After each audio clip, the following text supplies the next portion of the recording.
మన ప్రభువును రక్షకుడునైన యేసుక్రీస్తు పరిశుద్ధ నామములో మీ అందరికీ శుభాలు తెలియజేస్తున్నాను.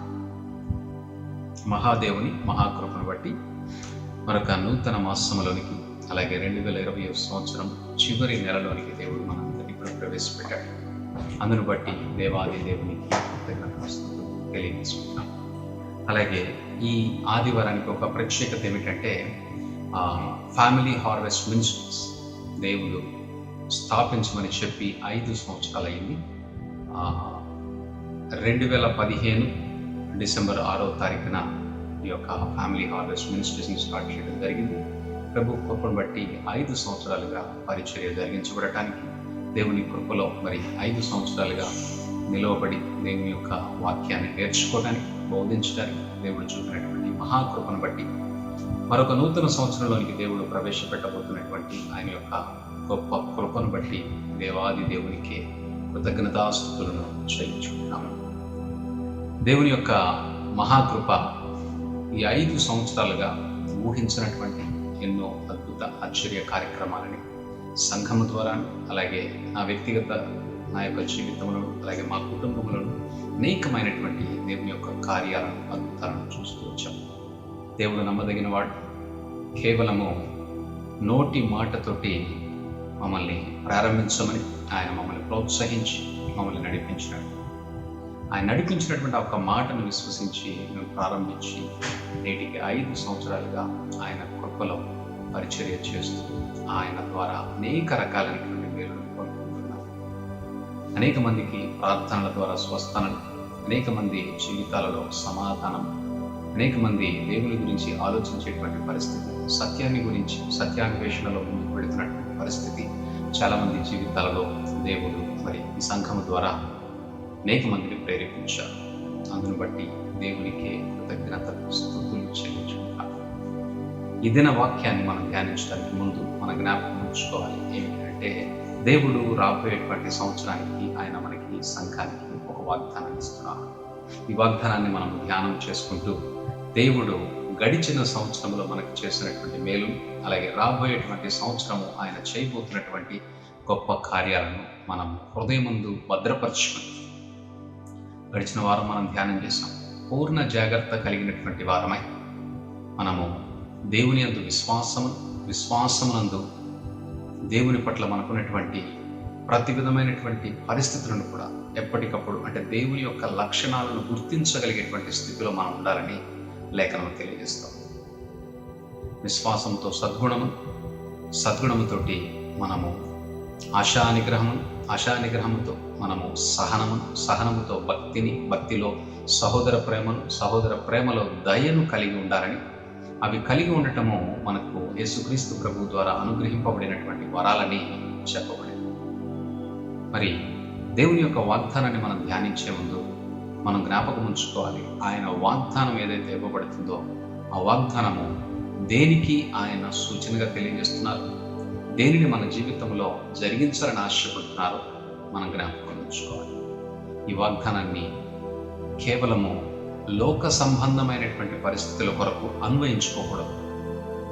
ఏ వాగ్దానమైనా సరే అది కొన్ని సందర్భాలలో లోక సంబంధంగా ఉండవచ్చు, కొన్ని సందర్భాలలో ఆధ్యాత్మికంగా ఉండవచ్చు. మన జీవితంలో ఇవ్వబడినటువంటి వాగ్దానము ఏ కోణంలో ఫలిస్తుందో, ఏ కోణము మనకి ప్రయోజనకరమో ఆ కోణములో లేదా ఆ పద్ధతిలో ఆ పరిస్థితులకు దేవుడు ఆ యొక్క వాగ్దానాన్ని మనకు అందిస్తాడు. గడిచిన సంవత్సరం దేవుడు మనకు ఒక వాగ్దానాన్ని ఇచ్చారు. ఐ విల్ రిస్టోర్ యూ, మీరు పోగొట్టుకున్నదంతా తిరిగిస్తాను అని ఆయన వాగ్దానం చేస్తారు. మనం జ్ఞాపకం ఉంచుకోవాలి, పోగొట్టుకున్నది ఏమిటంటే దేవుని సన్నిధిలో గడిపేటువంటి సమయం, దేవునితో కలిసి సమయాన్ని గడిపేటువంటి పరిస్థితిని పోగొట్టుకున్నాం, వాక్యాన్ని ధ్యానించేటువంటి పరిస్థితిని పోగొట్టుకున్నాం, వాక్యం పట్ల శ్రద్ధను పోగొట్టుకున్నాం. కాబట్టి దేవుడు మనకి ఈ కరోనా సంవత్సరం అంతా కూడా, అంటే 2020 సంవత్సరం అంతా కూడా మనం ఇళ్ళకే పరిమితమై దేవుని వాక్యాన్ని ధ్యానించడానికి, దేవుని వాక్యాన్ని గుర్తించడానికి, దేవుని ఉగ్రతను గుర్తించడానికి, పరిస్థితులు ఇంత భయంకరంగా ఉన్నా కూడా దేవుడు మన పట్ల ఆయన చూపుతున్నటువంటి కృపను మనము ఎప్పటికప్పుడు ధ్యానించడానికి దేవుడు మనకు అవకాశం ఇచ్చాడు. మనం ఏం కోల్పోయామో దాన్ని దేవుడు రిస్టోర్ చేశారు. మనకి ఇవ్వబడుతున్నటువంటి వాగ్దానాన్ని మనం గుర్తుంచుకోవాలి. ఆయన మాట్లాడేటువంటి మాట మనం 2 రకాలుగా అర్థం చేసుకోకూడదు. ఒకటి లోకానుసారంగా, మరొకటి ఆత్మానుసారంగా. లోకానుసారంగా మనం గనక దేని గురించి ఆలోచన చేస్తే అవి బహుశా ఎలిమెంటరీ లెవెల్ ఫెయిత్, అంటే ప్రాథమికమైనటువంటి విశ్వాసంలో కొత్తగా దేవుని సన్నిధిలోకి వచ్చినటువంటి వారి జీవితాలలో నెరవేర్చబడతాయేమో కానీ, నువ్వు సంవత్సరాల కొలది దేవునిలో గడుపుతూ, దేవునిలో ఎదుగుతూ, దేవునితో నడుస్తున్నావంటే నీకు ఇవ్వబడేటువంటి వాగ్దానాలు కొంచెం వ్యత్యాసంగా ఉంటాయి. వాటిని గురించి నువ్వు ఆలోచించాలి. అవి లోతుగా ఉంటాయి. వాటి ద్వారా దేవుడు నీ జీవితంలో జరిగించబోయేటువంటి కార్యములు వేరుగా ఉంటాయి. నువ్వు పోగొట్టుకున్నటువంటి వాటన్నిటినీ కూడా ఆయన తిరిగి ఇస్తాను అని అంటే, నీకు ఏది మేలుకరమైనదో, ఏది శ్రేష్టమైనదో, దేని కొరకు నువ్వు ప్రయాసపడుతున్నావో, దానివల్ల నీకు కలిగేటువంటి నష్టం ఏమిటో, దేని కొరకు నువ్వు ప్రయాసపడాలో, వాటిని గురించి దేవుని వాగ్దానాలు మనకి వివరంగా తెలియజేస్తాయి. ఈ దినమందు మనకిచ్చినటువంటి వాగ్దానాన్ని మనం ధ్యానం చేసుకుందాం. లేఖనము మనకి చెప్పబడుతుంది, నహూము 2వ అధ్యాయము 2వ వచనం. నహూము 2వ అధ్యాయం 2వ వచనం. దోచుకుని వారు వారిని దోపుడు సొమ్మునిగా పట్టుకొనినను, వారి ద్రాక్షావల్లును నరికివేసినను, అతిశయాస్పదముగా ఇజ్రాయేలీయులకు వలె యెహోవా యాకోబు సంతతికి మరల అతిశయాస్పదముగా అనుగ్రహించును. ఈ లేఖనంలోని ప్రధానమైనటువంటి అర్థం ఏమిటంటే, వారు నష్టపోయిన, వారి దివ్యమైనటువంటి స్థితి కోల్పోయిన, వారి ఉన్నతమైనటువంటి స్థితి కోల్పోయిన దేవుడు మరలా వారికి ఆ ఉన్నతమైనటువంటి స్థితిని ఇస్తానన్నాడు. ఇది బహుశా ఇజ్రాయేలీల ప్రజల జీవితంలో నెరవేర్చబడింది. మనందరికీ తెలుసు, దోచుకుని వారు దోపుడు సొమ్మునుగా పట్టుకొనినను, వారి ద్రాక్షావల్లులను నరికివేసినను. అంటే ఇజ్రాయేలీల ప్రజలు ఎప్పుడైతే దేవునికి అవిధేయత చూపుతూ వచ్చారో, రాజులు అవిధేయత వల్ల ప్రజల మీదకి దేవుడు ఉగ్రతను పంపించారు. ఆ ఉగ్రత ఎలా ఉందనంటే, మరి శత్రు దేశాల వాళ్ళు ఇజ్రాయేలీల దేశం మీద దాడులు జరిగించి వారిని పూర్తిగా దోచుకున్నటువంటి పరిస్థితి, వారి పంటలను నాశనము చేసినటువంటి పరిస్థితి. వీటన్నిటిని మనం గ్రహించినట్లయితే, ఇజ్రాయేలీల ప్రజలను దేవుడు అనేక సందర్భాలలో వారిని పూర్తిగా శత్రువులకి చేతికి అప్పగించినటువంటి పరిస్థితులు మనకు కనబడుతున్నాయి. అయితే దేవుడు ఏమంటున్నాడంటే, ఇక్కడ లేఖనం ఏమని మాట్లాడుతుందంటే, వారికి నేను ఇచ్చినటువంటి దివ్యమైనటువంటి పరిస్థితి, సంతోషకరమైనటువంటి పరిస్థితి, దీవెనకరమైనటువంటి జీవితం, వారికి పాలు తేనెలు ప్రవహించేటువంటి దేశంలో నేను ఇస్తానని వాగ్దానం చేసి నా వాగ్దానాన్ని వారి విషయంలో నెరవేర్చి ఉన్నాను. అయితే వారి అవిధేయత ఎప్పుడైతే నాకు ఎక్కువగా ఆయాసాన్ని, నాకు ఎక్కువగా కష్టాన్ని కల్పిస్తుందో, తద్వారా నేను వారిని విడిచిపెట్టడం ద్వారా ఏం జరిగిందనంటే, అషూరియ సామ్రాజ్యము, బబిలోను సామ్రాజ్యము, గ్రీకులు, రోమియోలు వీళ్ళందరూ కూడా ఒకరి తర్వాత ఒకరు ఈ యొక్క ఇజ్రాయేలీల దేశాన్ని పూర్తిగా నాశనము చేసి వారిని బానిసలుగాను, వారి యొక్క సంపదను దోచుకున్నటువంటి పరిస్థితి మనకి బైబిల్ గ్రంథంలో కనపడుతుంది. కారణాలు ఏమైనా కావచ్చు, కానీ దేవుని యొక్క లేఖనము, దేవుని యొక్క వాగ్దానం ఏ విధంగా తెలియజేస్తుందంటే, what you have lost I will restore. నీవు పోగొట్టుకున్నదంతా నేను తిరిగిస్తాను అనేటువంటి మాటను ఆయన మరలా ఇక్కడ మనకి తెలియజేస్తున్నాడు. ఇక్కడ ఆయన ఏమంటున్నాడంటే, నువ్వు పోగొట్టుకున్నటువంటి ఉన్నతమైనటువంటి స్థితి, నువ్వు పోగొట్టుకున్నటువంటి దివ్యమైన, శ్రేష్టమైనటువంటి నీ జీవితము, శ్రేష్టమైనటువంటి ఆధ్యాత్మిక జీవితం, నీకు ఉపయోగాన్ని లేదా నీకు అత్యంత మేలుని కలిగించేటువంటి ఒక గొప్ప స్థితిని నువ్వు పోగొట్టుకున్నా నేను దాన్ని తిరిగిస్తానంటున్నాడు. ఇజ్రాయేలీలకైతే శత్రువులు అనేక మంది ఉన్నారు. అక్కడ మనం చూస్తున్నాం, బబిలోనీయులు, అషూరియులు, ఐగుప్తీయులు, అలాగే ఆ తర్వాత వచ్చినటువంటి గ్రీకులు, రోమియోలు, రకరకాలుగా ముస్లిమ్స్, వీళ్ళందరూ కూడా చాలా మంది ఇజ్రాయేల్ దేశం పైన దాడులు చేసి వారిని నాశనం చేశారు. అయితే ఇది మనకి శారీరకంగా కనపడుతుంది. వాళ్ళు అవిధేయత చూపించారు కాబట్టి దేవుడు వారిని శారీరకంగా వారందరినీ కూడా బానిసలుగా అప్పగించి వారికి ఉన్నటువంటి పరిస్థితిని వారి నుంచి దూరపరిచారు. వారికి ఉన్నటువంటి మేలును దూరపరిచారు, వారికి ఉన్నటువంటి స్వాస్థ్యమును దూరపరిచారు. అలాగే వారి దేశము వారి కాకుండా తొలగించింది. దాదాపుగా యేసుక్రీస్తు ప్రభువారు మరణించిన తరువాత 2000 సంవత్సరాల పాటు ఇజ్రాయేలీయులకు మా దేశము అని చెప్పుకోవటానికి ఒక దేశము లేకుండా వారు ప్రపంచమంతా చెదరిపోయి ఉన్నారు. దేవుని వాగ్దానం ఏమని మాట్లాడుతుందంటే, దోచుకుని వారు వారిని దోపుడు సొమ్ముగా పట్టుకొనినను, వారి ద్రాక్షావల్లును నరికివేసినను, అతిశయాస్పదముగా ఇజ్రాయేలీయులకు వలె యెహోవా యాకోబు సంతతికి మరలా అతిశయాస్పదమును అనుగ్రహించును. ఒక మాటలో చెప్పాలనంటే, వాళ్ళు ఎటువంటి ఉన్నతమైనటువంటి స్థితిలో ఉండి ఉన్నారో, ఎటువంటి దేవుని యొక్క ఆధ్యాత్మికమైనటువంటి దేవుని పిల్లలుగా పిలువబడ్డారో, వారు ప్రయాణమై వెళుతూ ఉంటే, ఐగుప్తు దేశం నుండి ప్రయాణమై వెళుతుంటే అనేక దేశాలలో ఉన్నటువంటి ప్రజలు, రాజులు వీరి దేవుడు వీరిని నడిపిస్తున్నాడు, వీరి యుద్ధము చేయకుండానే యుద్ధాలను గెలుస్తున్నారు, రాజులను ఓడిస్తున్నారు, రాజ్యాలను స్వాధీనం చేసుకుంటున్నారు, వీరి దేవుడు మహోన్నతుడైనటువంటి దేవుడు. ఐగుప్తు దేశంలో 10 తెగుళ్లను కలగజేసి ఎర్ర సముద్రమును చీల్చి బండ నుండి నీటినిచ్చి మధురమైనటువంటి మారా జలమును మార్చి ఆకాశం నుండి మన్నాను కురిపించి వీరిని దేవుడు తన స్వకీయమైనటువంటి సంపదగా వీరిని నడిపిస్తున్నాడు అని అనేక మంది గుర్తించి వీరి గొప్పతనాన్ని, వీరి ఉన్నత స్థితిని గురించి కొనియాడారు. అనేక దేశాల వారు వీరికి లొంగిపోయారు. దేవుని యొక్క శక్తిని బట్టి వీరు నడిపించబడ్డారు. ఇజ్రాయేలీయులు యుద్ధ నైపుణ్యులు కాకపోయినప్పటికీ, యుద్ధ ప్రావీణ్యము లేకపోయినా, యుద్ధమునందు నైపుణ్యము, యుద్ధ విద్యను నేర్చుకోకపోయినా దేవుడు వీరి పక్షము యుద్ధము చేసి అనేక యుద్ధాలను గెలిపించారు. అలాంటి కొన్ని యుద్ధాలను మనం ఆలోచన చేస్తే, అసలు వీరు ఊరికే నిలిచి ఉంటే దేవుడు వీరి పక్షము యుద్ధము చేసి వీరిని గెలిపించాడు. ఎరికో పట్టణాన్ని మనం చూస్తున్నాం.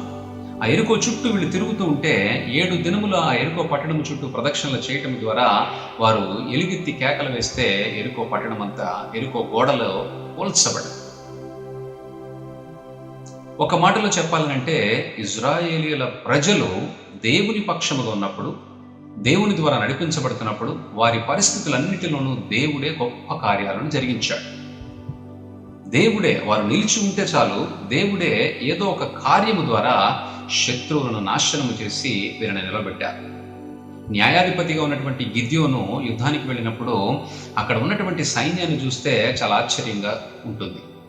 వారట ఆ మిడతల దండు వలె ఉన్నారట, సముద్రపు ఒడ్డున ఇసుక రేణువుల వలె ఉన్నారట. అంత విస్తారమైనటువంటి సైన్యము ఇజ్రాయేలీయుల దేశాన్ని ముట్టడి వేసి ఉంటే గిద్యోను కేవలము 300 మందితో యుద్ధానికి బయలుదేరి వెళ్ళాడు. 300 మంది యుద్ధము చేశారా అంటే మనకు అక్కడ లేఖనము తెలియజేస్తుంది, వీళ్ళు అసలు యుద్ధమే చేయలేదు. వీళ్ళు కేవలము నిలుచుని వీరు దేవుని యొక్క మాటను అనుసరించి చాలా చిన్న చిన్న పనులు చేసుకుంటూ వాళ్ళ దగ్గరికి వెళ్తున్నారు. కుండలు పట్టుకున్నారు, కాగడాలు పట్టుకున్నారు. 300 మంది విస్తారమైనటువంటి సైన్యం మీదకి యుద్ధానికి బయలుదేరి వెళ్ళారు. 300 మంది యుద్ధం చేయగలరానంటే అది అసాధ్యం. కానీ దేవునికి తెలుసు, మీరు యుద్ధం చేయవలసిన అవసరం లేదు, మీరు నా పక్షంగా నిలబడండి, నేను మీ పక్షంగా యుద్ధం చేస్తాను. అటువంటి గొప్ప దేవుడు ఇజ్రాయేలీల ప్రజల జీవితాలలో, వారి యొక్క చరిత్రలు మనం చూస్తే అనేక యుద్ధాలు ఆయనే గెలిపించినట్టుగా మనకు కనబడుతుంది. ఆయన వారి పక్షంగా ఉన్నాడు. యెహోవా మీ పక్షముగా నేడు యుద్ధము చేయును, కాబట్టి మీరు ధైర్యముగా యుద్ధమునకు వెళ్ళమని మోషే అనేక సందర్భాలలో యెహోషువను, కాలేబును పంపించినటువంటి పరిస్థితి. అలాగే యెహోషువ చెల్లుతున్నటువంటి ప్రతి మార్గంలో కూడా దేవుని యొక్క కృపను బట్టి, వారు దేవుని సహాయాన్ని బట్టే యుద్ధాలను జయించగలిగారు. వీరిలో ఏమాత్రము అవిధేయత, వీరిలో ఏదైనా పాపము కనిపిస్తే దేవుడు వెంటనే తన హస్తాన్ని వెనక్కి తీసుకున్నాడు. హాయి పట్టణం మీదకి యుద్ధానికి వెళ్ళినప్పుడు మనకి తెలుసు అక్కడ ఏం జరిగిందో. హాయి పట్టణంలో ఉన్నటువంటి సైన్యం చాలా చిన్న సైన్యం. వీళ్ళు అనుకున్నారు, మనలో కొద్ది మంది వెళితే చాలు హాయి పట్టణాన్ని మనం హస్తగతం చేసుకోవచ్చు అనుకున్నారు. కానీ వాళ్ళకి తెలిసింది ఏంటంటే, వాళ్ళు తమ సొంత బలం మీద వెళితే అది ఉపయోగపడదు. దేవుని పక్షముగా, దేవునికి విధేయత చూపించి దేవుని బలముతోటి ముందుకు వెళ్ళాలి. ఇక్కడ మనం గుర్తించవలసిన విషయం ఏమిటంటే, మన సామర్థ్యాన్ని మనం దేవునిని పక్కన పెట్టి ఉపయోగించకూడదు. మన తెలివితేటలు, మన సామర్థ్యము, మన పనితనము, మనకున్నటువంటి ఉద్యోగము, మనకున్నటువంటి ఆస్తులు, మనకున్నటువంటి స్థితిగతులను మనము గొప్ప చేసుకుని దేవుని కంటే వీటిని గొప్పగా అనుకుని గనక మనం ప్రయత్నము చేస్తే మనం ఉన్నవి పోగొట్టుకుంటాము, దేవుని దగ్గర నుంచి రావాల్సినటువంటి దీవెనలు కూడా పోగొట్టుకుంటాం. మనం గుర్తించాల్సింది ఏమిటంటే, మనము దేవునికి విధేయత చూపుతూ దేవుని మీద ఆధారపడి నేను యుద్ధము చేయటం కంటే యెహోవా నా పక్షము యుద్ధము చేస్తే నాకు మేలు అనేటువంటి విషయాన్ని జ్ఞాపకంలో ఉంచుకొని మనం ప్రయత్నం చేయాలి. చాలా సందర్భాల్లో మన ప్రయత్నాలన్నీ ఎలా ఉంటాయంటే, దేవునికి ప్రార్థన చేస్తాం కానీ వెంటనే మన సొంత ప్రయత్నం, సొంత ఆలోచనతో చేస్తూ ఉంటాం. ఇది ప్రమాదకరమైనటువంటి పరిస్థితి అని దేవుడు ఇశ్రాయేలీయుల చరిత్రలో వారికి తెలియజేశారు. హాయి పట్టణానికి వెళ్ళినప్పుడు వారు అలాగే సొంత ఆలోచనతో వెళ్ళారు. They last. ఒక్కరోజే కొన్ని వందల మంది సైనికులు చనిపోయారు. మోషే దేవుని దగ్గర మొరపెట్టాడు, యెహోషువ దేవుని దగ్గర మొరపెట్టాడు. అక్కడ నీ గుడారములో, నీ పాళెములో నాకు విరోధమైంది ఉంది, నాకు విరోధమైనటువంటి కార్యము జరిగించబడిందని దేవుడు చెప్పాడు. ఎప్పుడైతే శత్రువుల యొక్క పాళెంలో నుండి బంగారాన్ని, వెండిని తీసుకొచ్చి వీరి దగ్గర పెట్టుకున్నారో అది దేవునికి అసహ్యకరమైనటువంటి కార్యం కనుక దేవుడు వారి పక్షంగా యుద్ధం చేయలేదు. అందుకే వారందరూ చనిపోయారు. యెహోషువ విచారణ జరిగించి దేవుని చిత్తమును తెలుసుకొని ఎవరు తప్పు చేశారో తెలుసుకొని ఆ తప్పుని సరిదిద్దేటువంటి ప్రయత్నం చేసినప్పుడు దేవుడు సునాయాసముగా వారిని గెలుపులోనికి నడిపించాడు. మనం గుర్తించవలసింది ఏంటంటే, దేవుని ద్వారా ఇవ్వబడినటువంటి వాగ్దానం నీ జీవితంలో నెరవేర్చబడాలనంటే దానిని విశ్వసించి నీ ప్రయత్నమును దేవుని పక్షముగా, దేవుని ఉద్దేశానుసారంగా, దేవుని యొక్క స్వరాన్ని విని ఆయన చెప్పినట్లుగా చేయాలి తప్ప దేవుని స్వరాన్ని వినకుండా నువ్వు సొంత ప్రయత్నం ఏది చేసినా కూడా దాని వలన నీకు ప్రయోజనం ఉండదు. ఇక్కడ లేఖనం అదే చెప్తుంది. ఇశ్రాయేలీయులకి ఎంతో గొప్ప స్థితినిచ్చాడు దేవుడు, ఉన్నతమైనటువంటి స్థితినిచ్చాడు. వారు విత్తనము విత్తితే నూరింతల ఫలితాన్ని వాడు కోసుకునేటట్లుగా దేవుడు కృప చూపించాడు. వారికి తొలకరి వర్షము, కడవరి వర్షాన్ని ఇచ్చాడు. వారికి సమృద్ధినిచ్చాడు, సంతోషాన్ని ఇచ్చాడు. వారికి ఆయుష్ను కూడా చక్కని ఆయుష్ని ఇచ్చాడు. శరీరాలకు రోగము లేకుండా వారిని దీవించి వారిని నడిపిస్తున్నాడు. కానీ ప్రజలు కాలక్రమంలో దేవునిని విస్మరించి దేవునికి అధేయత చూపించి ఆ అవిధేయత కారణంగా స్వయంగా దేవాది దేవుని కుమారుడైనటువంటి యేసుక్రీస్తు ప్రభువారు భూమి మీదకి వస్తే ఆయనను తృణీకరించి శిలువకు అప్పగించారు. దేవుడు తన కుమారుణ్ణి తృణీకరించినటువంటి స్థితిని సహించలేకపోయారు. అందుకే ఇజ్రాయెల్ దేశంలో ఉన్నటువంటి వారందరినీ కూడా ఆ ప్రాంతం నుండి పారద్రోలి అనేక మంది సంహరించబడ్డారు, అనేక మంది దోచుకోబడ్డారు, అనేక మంది ఆ ప్రాంతాల నుండి బానిసలుగా కొనిపోబడ్డారు. ఈ పరిస్థితులన్నిటినీ మనం గమనించినట్లయితే వారు తమ సొంత ఆలోచన, సొంత ప్రయత్నం, వారి దేవుణ్ణి విడిచిపెట్టి వారి ఇష్టానుసారంగా జీవించినటువంటి వారి యొక్క మనస్థితిని బట్టే దేవుడు వారికి దేశమే లేకుండా చేసి వారిని పూర్తిగా నిర్మూలించారు. వారిని గురించి పక్కన పెడితే మన పరిస్థితుల్లో కూడా మనం ఆలోచన చేయాలి. దేవుని పైన ఆధారపడకుండా మన ఇష్టానుసారమైనటువంటి నిర్ణయాలతోటి మనం ముందుకు వెళితే ఆయన ఇచ్చినటువంటి వాగ్దానము మన జీవితంలో నెరవేర్చబడదు. ఇక్కడ దేవుడు మాట్లాడుతున్నటువంటి మాట, దోచుకుని వారు వారిని దోపుడు సొమ్ముగా పట్టుకొనినను. ఎవరు దోచుకుంటున్నారు మనల్ని? అక్కడైతే ఇజ్రాయేలీయుల్ని రకరకాల దేశాలకు చెందినటువంటి వారు దోచుకున్నారు. అందులో మొదటిగా మనకి ఐగుప్తీయులు కనిపిస్తున్నారు. తర్వాత బబులోను సామ్రాజ్యం కనపడుతుంది. నెబుకద్నెజరు వారి పైన దండెత్తి 3 సార్లు 4 సార్లు దండెత్తి వారిని భయంకరంగా నాశనము చేసినటువంటి పరిస్థితి. ఆ తర్వాత అష్షూరియలు, ఆ తర్వాత మాదీయులు, ఆ తర్వాత గ్రీకులు, ఆ తర్వాత రోమియులు. ఇట్లా చూస్తే భయంకరమైనటువంటి యుద్ధాలు వారి మీద జరిగించబడ్డాయి. కారణం ఏంటంటే వారు ఎప్పుడైతే తమ మార్గమును, తమ దేవుని యొక్క అధికారాన్ని ధిక్కరించారో వారి యొక్క పరిస్థితి అంతా కూడా పతనం వైపు వెళుతుంది. మనము ఎప్పుడైతే దేవుని సన్నిధిలో గడపటానికి బదులు, దేవుని వాక్యాన్ని ధ్యానించడానికి బదులు, దేవుని స్తుతించడానికి బదులు, దేవుని కొరకు సమయాన్ని ఖర్చు పెట్టడానికి బదులు మన యొక్క శరీర కోరికలను నెరవేర్చుకోవడానికి, లోకాన్ని అనుసరించి ముందుకు వెళ్ళటానికి, లోకాన్ని ప్రేమించేటువంటి స్థితిలో, లోకాన్ని పొందుకోవాలనేటువంటి ప్రయత్నంతోటి, లోకంలో ఉన్నటువంటి వాటన్నిటిని కూడా దురాశతోటి మనము సాధించుకోవాలనేటువంటి ప్రయత్నం ఎప్పుడైతే మన లోపల మొదలవుతుందో, మన ఆలోచనలో మొదలవుతుందో, మన ఆశలో మొదలవుతుందో మనం గుర్తించాలి, మనం కూడా దేవునికి అవిధేయులుగా ఉన్నామని, మనం కూడా సాతాను అనేటువంటి శత్రువు చేతికి చిక్కబడుతున్నామని, సాతాను ద్వారా మన యొక్క జీవితం అంతా కూడా అల్లకల్లోలంగా మార్చబడుతుందని, మన జీవితాలలో భయంకరమైనటువంటి పరిస్థితులు కలగబోతున్నాయని మనం గుర్తించాలి. మనం వెళ్తున్నటువంటి మార్గములలో సాతానికి కనుక మనము చిక్కబడ్డామనంటే, ఇజ్రాయేలీయులు ఎలాగైతే దేవునికి అవిధేయత చూపించి శత్రువుల చేతికి చిక్కబడ్డారో, అలాగే మనము దేవునికి ఇవ్వవలసినటువంటి ప్రాధాన్యతను విడిచిపెట్టి లోకానికి ఎక్కువ ప్రాధాన్యత ఇస్తే, లోకమంతా సాతాను యొక్క బంధకములో ఉంది కాబట్టి సాతానుడు, ఈ లోకాధికారి, మనలను రకరకాల సమస్యల ద్వారా దోచుకుంటాడు. మన జీవితంలో ఉన్నటువంటి మంచి స్థితిని అంతటిని కూడా పాడు చేస్తాడు. మనకున్నటువంటి ఆర్థిక స్థితిని, ఆర్థిక పరిస్థితులను పాడు చేస్తాడు. మన ద్రాక్షావళులను, అంటే అక్కడ చెప్పబడుతున్నటువంటి మాట, ద్రాక్ష తోటలు నరకబడినా కూడా, అంటే వాళ్ళ జీవనాధారమైనటువంటి వారి యొక్క ఆ పంటలను నాశనము చేసినా కూడా, అంటే మన జీవితంలో మనకున్నటువంటి మన ఆర్థిక పరిస్థితులు, మనం చేస్తున్నటువంటి పనులు, మన ఉద్యోగాలు, వీటన్నిటిని కూడా వాడు పూర్తిగా నాశనము చేసినా కూడా దేవుడు, నేను వారిని తిరిగి పూర్వపు స్థితికి, అంటే మంచి స్థితిలో నీకు తీసుకొని వస్తానంటున్నాడు. నీకున్నటువంటి దివ్యమైనటువంటి స్థితి, నీకున్నటువంటి ఉన్నతమైనటువంటి స్థితి, శ్రేష్టమైనటువంటి స్థితిలో ఉన్న కనుక నువ్వు ఇప్పుడు నాశనములో ఉన్నట్లయితే దేవుడు అంటున్నాడు, నేను వాళ్ళని తిరిగి ఉన్నతమైనటువంటి స్థితికి తీసుకొని వస్తాను. హల్లెలూయా, హల్లెలూయా. ఏ స్థితిలో నువ్వు ఉన్నతమైనటువంటి స్థితిలోకి రావాలని కోరుకుంటున్నావు? This is the most important thing.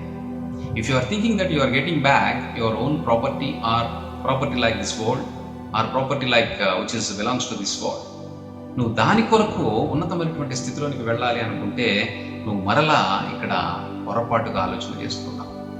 నువ్వు గుర్తించాలి, బహుశా ఈ లోకంలో నీకు ఆర్థికమైనటువంటి ఇబ్బందులు ఉండొచ్చు, లేదా ఈ లోకంలో నీకు ఏదైనా అప్పులు ఉండొచ్చు, ఈ లోకంలో కష్టాలు ఉండొచ్చు, ఈ లోకంలో ఖర్చులు ఉండొచ్చు, రోగాలు ఉండొచ్చు, సమస్యలు ఉండొచ్చు, రకరకాలైనటువంటి పరిస్థితులు గుండా నువ్వు వెళ్తున్నప్పుడు ఆ పరిస్థితులన్నింటిలో కూడా నీకు బహుశా రకరకాల కోరికలు కలిగి వాటిని పొందుకోవాలనేటువంటి ఆశతో నువ్వు ముందుకు వెళ్ళొచ్చు.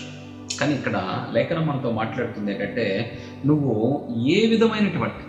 ఎటువంటి స్థితిలో నుండి పడ్డావో, ఎటువంటి ఆత్మీయమైనటువంటి స్థితిలో నుంచి పడ్డావు, ఎటువంటి భక్తి జీవితంలో నుంచి నువ్వు పడిపోయావు, ఎటువంటి దేవుని స్తుతించేటువంటి, దేవుని కొరకు సమయాన్ని వెచ్చించేటువంటి నీ యొక్క పరిస్థితి బద్ధకానికి, లేదా దేవుని కొరకు సమయాన్ని వెచ్చించడానికి ఆసక్తి లేనటువంటి స్థితిలో నువ్వు ఉన్నావో దాన్ని గుర్తించాలి.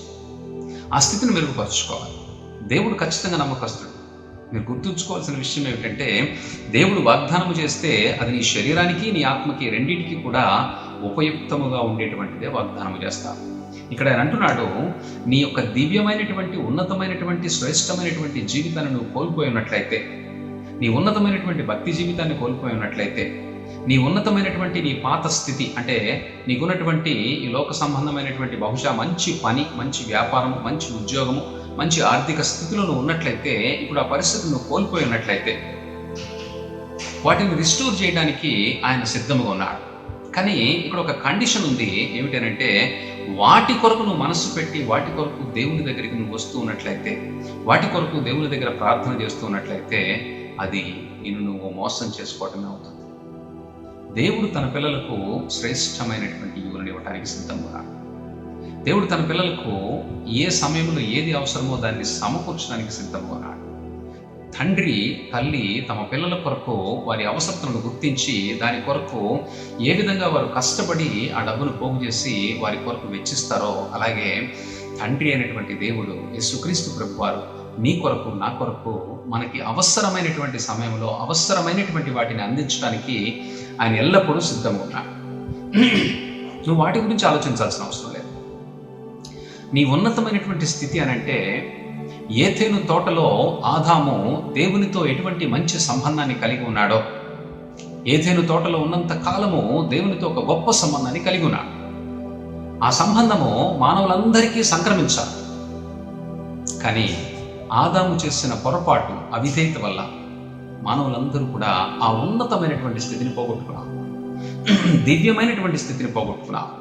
దోచుకునేవాడు సాతాను మన యొక్క వయస్సును దోచుకుంటున్నాడు, సమయాన్ని దోచుకుంటున్నాడు, డబ్బును దోచుకుంటున్నాడు, మన ఆలోచనలు దోచుకుంటున్నాడు, మన హృదయంలో ఉన్నటువంటి కోరికలను దోచుకుంటున్నాడు.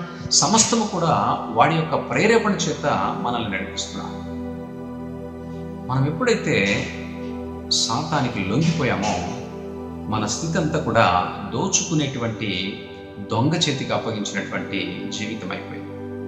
మన జీవితం అంతా కూడా దొంగకు అప్పగించేసాం, మన కుటుంబం అంతా కూడా దొంగకు అప్పగించేసాం, సాతానికి అప్పగించేసాం. వాడు చెప్పిందల్లా వాడి ఇష్టానుసారంగా జరుగుతూ ఉంది మన జీవితం. కానీ దేవుడు అంటున్నాడు, నేను ఆ పరిస్థితిని మారుస్తాను. God can change the situation. నీ పరిస్థితిని దేవుడు మారుస్తానంటున్నాడు. దోచుకొని వారు వారిని దోపుడు సొమ్ముగా పట్టుకొనినను, వారి ద్రాక్షావళులను నరికివేసినను, అతిశయాస్పదముగా ఇజ్రాయేలీలకు వలె. ఇజ్రాయేలీలు ఎటువంటి గొప్ప స్థితిలో ఉన్నారో, ఇజ్రాయేలీలు 80 సంవత్సరాల పాటు, అంటే దావీదు పరిపాలించినటువంటి 40 సంవత్సరాలు, ఆ తర్వాత సొలొమోను పరిపాలించినటువంటి 40 సంవత్సరాలు, 80 సంవత్సరాలు ఎంతో ఉన్నతమైనటువంటి స్థితిలో ఉన్నారు, గొప్ప స్థితిలో ఉన్నారు. వారి పేరు ప్రఖ్యాతులు ప్రపంచమంతా వ్యాప్తి చెంది. కానీ ఆ పరిస్థితి అంతా పోయి వాళ్ళకి అసలు రాజ్యమే లేనటువంటి స్థితిలోనికి వెళ్ళారు.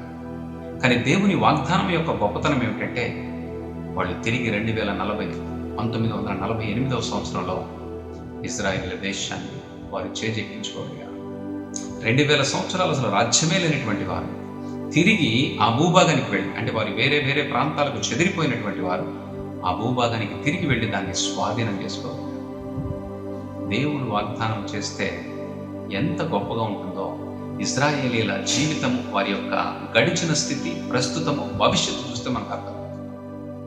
మరి ఇప్పుడు ఉన్నటువంటి పరిస్థితి మరలా తిరిగి ప్రపంచంలో వారు మేధావులని, జ్ఞానవంతులని, వారికి దేవుని యొక్క జ్ఞానము ఇవ్వబడిందని, వారు చక్కని ఆరోగ్య పరిస్థితిని కలిగి ఉన్నారని, వారి యొక్క భూభాగం అంతా కూడా దేవుని యొక్క శ్రేష్టమైనటువంటి ఫలముల చేత నింపబడిందని మనకు అర్థమవుతుంది. వారు పోగొట్టుకున్నవన్నీ కూడా దేవుడు తిరిగించాడు. నువ్వు పోగొట్టుకున్నవన్నీ కూడా దేవుడు తిరిగి ఇవ్వడానికి సిద్ధంగా ఉన్నాడు. కానీ నువ్వు దేవుని కొరకు ప్రయాసపడుతున్నావా? నువ్వు దేవుని కొరకు నీ సమయాన్ని వెచ్చించగలుగుతున్నావా? దేవుని యొక్క లేఖనము మాట్లాడుతుంది, యెషయా గ్రంథము 35వ అధ్యాయం 1-2 వచనాలు. అక్కడ ఏమని మాట్లాడుతుందంటే, అరణ్యము ఎండిన భూమియు సంతోషించును. అరణ్యము, ఎండిపోయినటువంటి భూమి సంతోషిస్తుందట. ఈ ప్రవచనము ఇజ్రాయేలీల దేశంలో నెరవేర్చబడింది. ఎడారిలో ఇప్పుడు ఇజ్రాయేలీల ప్రజలు, అంటే 2000 సంవత్సరాల పాటు ఎక్కడున్నారో తెలియనటువంటి వారు వారి భూభాగాన్ని స్వాధీనపరచుకొని ఎడారిలో వారు విత్తనం విత్తితే అక్కడ అద్భుతం జరుగుతాం. ఎడారిలో విత్తనం మొలకెత్తి వారికి పంటనిస్తాం. This is the prophecy God has given through the Isaiah. అరణ్యమును ఎండిన భూమియు సంతోషించును, అడవి ఉల్లసించి కస్తూరి వృక్ష పుష్పము వలె పూయను, అది బహుగా పూయుచు ఉల్లసించును, ఉల్లసించి సంగీతములు పాడును, లెబనోను సౌందర్యము దానికి కలుగును, కర్మేలు షారోనులకున్న సొగస్సు దానికి ఉండును, అవి యెహోవా మహిమను, మన దేవుని తేజస్సును చూచును. దేవుని నామానికి మహిమ కలుగునుగాక. దేవుని యొక్క వాగ్దానము, మనము దోచుకోబడిన, మనము నష్టపోయిన, సాతాను మనల్ని నాశనములో నడిపించుతున్న, సాతాను మనల్ని పూర్తిగా ఇక లెగవలేనటువంటి స్థితిలో, కోలుకోలేనటువంటి స్థితిలో మనల్ని బంధించి ఉంచినా కూడా మన దేవుడు తిరిగి మనల్ని ఉన్నతమైనటువంటి స్థితిలోకి తీసుకుంటాడు. హల్లెలూయా. నీ ఆరోగ్యం బాగలేదా? నీకు తిరిగి ఆయన ఆరోగ్యం ఇస్తాడు. నీ ఆర్థిక పరిస్థితి బాగలేదా? నీ ఆర్థిక పరిస్థితిని మెరుగుపరుస్తాడు. నీకు కుటుంబంలో సమాధానం లేదా? సమాధానాన్ని ఇస్తాడు. ఇరుగు పొరుగు నీతో సఖ్యతగా లేదా? సఖ్యతను అనుగ్రహిస్తాడు. నీ ఉన్నటువంటి స్థితిలో నువ్వు ఎదగలేకపోతున్నావా? దేవుడు ఎదుగుతాడని ఇస్తాడు. అన్నీ ఇవ్వడానికి ఆయన సిద్ధంగా ఉన్నాడు. కానీ ఒక విషయాన్ని మనం గుర్తుంచుకోవాలి. ఏమిటంటే, అది మనము ఆయన దగ్గర నుంచి అన్నీ ఆశిస్తున్నాము, ఆయన కొరకు మనము ఏమి ఖర్చు పెడుతున్నాము. This should be very important. You have to spend your time with your God. నీ సమయాన్ని నీ దేవుని కొరకు నువ్వు వెచ్చించకపోతే, ఖర్చు పెట్టకపోతే, నువ్వు ఖర్చు పెట్టకుండా దేవుని దగ్గర నుంచి మాత్రం మేలు కావాలి అని కోరుకోవటం ఎంత స్వార్థంతో కూడినటువంటి ఆలోచన గుర్తించాలి. ఇజ్రాయేలీలో చెదిరిపోయిన తర్వాత యూదులంతా కూడా మొరపెట్టారు వారి దేశం వారికి కావాలని. వారెంతో పౌరుషంతో, ఎంతో రోషముతోటి మా దేశాన్ని మేము తిరిగి పొందుకోవాలి, మేము అక్కడికి వెళ్ళాలి అనేటువంటి ఆసక్తితోటి 2000 సంవత్సరాల పాటు వీరు ఎక్కడో ఉన్నప్పటికీ కూడా ఒకరి నుంచి ఒకరు ఉత్తర రూపంలో ఉత్తర ప్రత్యుత్తరాలు జరుపుకుంటూ వారు తిరిగి ఇజ్రాయేల్ దేశాన్ని సాధించుకోగలిగారు. అటువంటి ఆశ మనకున్నట్లయితే మనం కోల్పోయినటువంటి భక్తి జీవితాన్ని తిరిగి పొందుకోవాలనేటువంటి ఆశ, దేవుని సన్నిధిలో గడపడానికి సమయాన్ని వెచ్చించడానికి ఆసక్తి, దాని కొరకు మన శరీరాన్ని నలగగొట్టి శరీరాన్ని నిద్రలేపి దేవుని సన్నిధిలో నిలవబెట్టి కూర్చోబెట్టి అది నిద్రపోతున్నా దానిని లేపి దానిని దేవుని యొక్క సన్నిధిని పొందుకునేంత వరకు విడిచిపెట్టకుండా దానిని నలగగొట్టేటువంటి స్థితిలో నువ్వు ఉన్నట్లయితే దేవుడు తప్పకుండా ఈ వాగ్దానం నీ జీవితంలో నెరవేర్చేస్తాడు. నువ్వేమీ చేయకుండా వాగ్దానాన్ని మాత్రమే నెరవేర్చమంటే దట్ ఈస్ ఇంపాసిబుల్. నువ్వెప్పటికీ పొందుకోలేవు. ఏ వాగ్దానము బైబిల్ నుంచి నీకు ఇవ్వబడినా నువ్వు పని చేయకుండా, without your effort you should not get any blessing from the God. నీ ఎఫర్ట్ ఉండాలి. కనీసం దేవుడు నీ జీవితంలో చేస్తున్నటువంటి ప్రతి పనికి ప్రతి మేలుకి కృతజ్ఞత ఉండాలి. There is no doubt. నీ ఎండిన భూమిని ఎండిన అరణ్యాన్ని దేవుడు తిరిగి ఉజ్జీవింపజేస్తానంటున్నాడు, తిరిగి జీవింపజేస్తానంటున్నాడు. అందులో సంతోషమును ఉల్లాసమును కలగజేస్తానంటున్నాడు. ఎండిన స్థితిలో ఉన్నటువంటి నీ పరిస్థితిని మార్చడానికి ఆయన సిద్ధంగా ఉన్నాడు. అయితే ఎండిన స్థితిలో నుండి, కోల్పోయినటువంటి నీ భక్తి జీవితంలో నుండి, నీ యొక్క అవిశ్వాసముల నుండి, దేవుని పట్ల నీకున్నటువంటి ఆసక్తిని తిరిగి పెంపొందించుకోవడానికి నువ్వు ప్రయత్నము మొదలు పెడితే ఆయన తిరిగి సమస్తము కూడా నీకు దయచేసి నిన్ను ఉన్నతమైనటువంటి, నువ్వు కోల్పోయినటువంటి స్థితిని నీకు ఇచ్చి నిన్ను గొప్ప ఆశీర్వాదంతో ముందుకు నడిపించడానికి ఆశపడుతున్నాను. హల్లెలూయా, హల్లెలూయా. దేవుడు గొప్ప దేవుడు, అందులో సందేహమే లేదు. ఇజ్రాయేలీల ప్రజల జీవిత చరిత్రను మనం చూస్తే మనకు అర్థమవుతుంది, ఆయన వాగ్దానములన్నీ కూడా నెరవేర్పులుగా కనబడుతున్నాయి. అక్కడ ఆయన మాట్లాడుతున్నాడు. ఏమని మాట్లాడుతున్నాడంటే, ఎండిన భూమియు అరణ్యమును ఎండిన భూమియు సంతోషించును, అడవి ఉల్లసించి కస్తూరి వృక్షము వలె పూయును, అది బహుగా పూయుచు ఉల్లసించి సంగీతములు పాడుచు లెబనోను సౌందర్యము దానికి కలుగును, కర్మేలు షారోనుకున్న సొగసు దానికి ఉండును, అవి యెహోవా మహిమను మన దేవుని తేజస్సును చూచు. ఇజ్రాయేల్ దేశాన్ని చూస్తేనే కదా ఇప్పుడు జనులందరూ కూడా వాళ్ళ యొక్క తెగువ, వాళ్ళ యొక్క ధైర్యము, వాళ్ళ యొక్క జ్ఞానాన్ని గుర్తించగలుగుతున్నారు. 2000 సంవత్సరాలు దేశం వెళ్ళినటువంటి వారు ఇప్పుడు ఆ దేశంలో గొప్ప ఫలాలను చూస్తున్నారు. అరణ్యంలో విత్తనము విత్తితే 100 ఫలితాన్ని పొందుతున్నారు. మురుగునీటి నుండి మంచినీటిని వారు పునరుద్ధరించుకొని పంటలు పండిస్తున్నారు. పట్టణాల్లో ఉన్నటువంటి మురుగునీరుని అరణ్యములోనికి, అంటే ఎడారిలోనికి తోడుకుని వెళ్ళి, అక్కడికి మార్గం వేసి అక్కడికి తీసుకుని వెళ్ళి ఈ మురుగునీటితోటి వారు వ్యవసాయం చేస్తారు. వాళ్ళు ఏది చేసినా దేవుడు వారిని ఆశీర్వదిస్తున్నాడు. వారు ఏది చేసినా, ఎక్కడ విత్తనం విత్తినా, ఎండిన భూమిలో విత్తనం విత్తినా, అరణ్యంలో విత్తనం విత్తినా, ఎడారిలో విత్తనం విత్తినా అది 100 ఫలితాన్ని ఇస్తుంది. దేవుడు ఆజ్ఞాపిస్తేనే భూమి ఫలితాన్ని ఇస్తుంది. దేవుడు ఆజ్ఞాపిస్తేనే నీ జీవితము ఫలభరితంగా మారుతుంది. ఆయన నిన్ను తిరిగి అతిశయాస్పదంగా చేస్తాడు. I will restore you again. పోగొట్టుకున్నటువంటి స్థితిని తిరిగి దయచేస్తాను. పోగొట్టుకున్నటువంటి స్థితి ఏమిటో నువ్వు గుర్తించు. నువ్వు ఆలోచించేటువంటిది గడిచిన నీ యొక్క ఆర్థిక స్థితిని గురించి ఆలోచిస్తున్నావా? నువ్వు ఆలోచిస్తున్నటువంటిది పోగొట్టుకున్నటువంటి నీ సంపదను గురించి ఆలోచిస్తున్నావా? నీ ఆస్తులను గురించి ఆలోచిస్తున్నావా? వాటిని గురించి కాదు. నీ ముందున్నటువంటి యెరూషలేము, నూతన యెరూషలేము ఏదైతే ఉందో, దేవుని యొక్క వాగ్దాన భూమి, పరలోక రాజ్యం ఏదైతే ఉందో, అక్కడ నీకు ఇస్తానన్నటువంటి స్వాస్థ్యమును గురించి నువ్వు ఆలోచన చేయాలి. వాటి కొరకు అనుదినము దేవుని సన్నిధిలో మొరపెట్టాలి, దేవుని సన్నిధిలో కనిపెట్టాలి. దేవుని సన్నిధిలో సమయాన్ని వెచ్చించడం ద్వారా దేవునితో సంబంధాన్ని పునరుద్ధరించుకోవాలి. నువ్వు సంబంధాన్ని ఎప్పుడైతే దేవునితో తిరిగి పునరుద్ధరించుకుంటావో, దేవుడు నీ జీవితంలో ఆయన చేసిన వాగ్దానాలన్నీ కూడా నెరవేరుస్తాడు. యాకోబుని గురించి దేవుని యొక్క మాట మనకేమని తెలియజేస్తుందంటే, నీవు మనుష్యులతోనూ దేవునితోనూ పోరాడి గెలిచితివి అని యాకోబుని గురించి దేవుడు ఒక మాట సెలవిస్తాడు. ఏ సందర్భంలోనంటే, యాకోబు ఆదికాండము 32వ అధ్యాయము 27-28 వచనాలు. ఆదికాండము 32వ అధ్యాయము 27-28 వచనాలు. ఆయన నీ పేరేమి అని అడుగగా అతడు యాకోబు అని చెప్పాను. అప్పుడు ఆయన నీవు దేవునితోనూ మనుష్యులతోనూ పోరాడి గెలిచితివి గనుక ఇదిగో నీ పేరు ఇజ్రాయేలే గాని యాకోబు అనబడదు. ఇక్కడ మనం గుర్తించాలి ఏమిటంటే, యాకోబుకి శరీర సంబంధమైనటువంటి సమస్యలు ఉన్నాయి, ఆత్మ సంబంధమైనటువంటి పరిస్థితుల్లో కూడా సమస్యలు ఉన్నాయి. ఈ రెంటిలో కూడా యాకోబు పోరాడి గెలిచాడు అనేటువంటి విషయాన్ని గుర్తించాలి.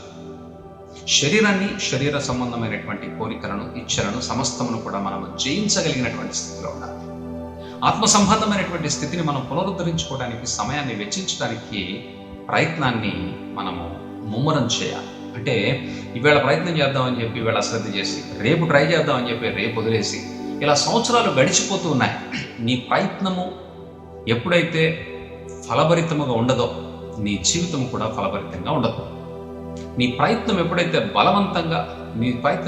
బలముగా ఉంటుందో నీ ప్రయత్నాన్ని బట్టి దేవుడు ఖచ్చితంగా నీకు ఆశీర్వాదం ఇచ్చి తీరాలి. అందుకే ఇక్కడ లేఖనం మాట్లాడుతుంది, అతిశయాస్పదముగా ఇజ్రాయేలీయులకు వలె యెహోవా యాకోబు సంతతికి మరలా అతిశయాస్పదముగా అనుగ్రహించును. ఇక్కడ మాటకు అర్థం ఏమిటంటే, యాకోబు దేవునితో పోరాడాడు.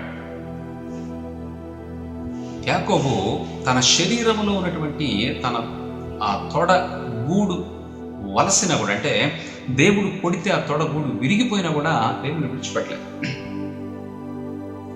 రాత్రంతా దేవునితో పోరాడుతున్నాడు.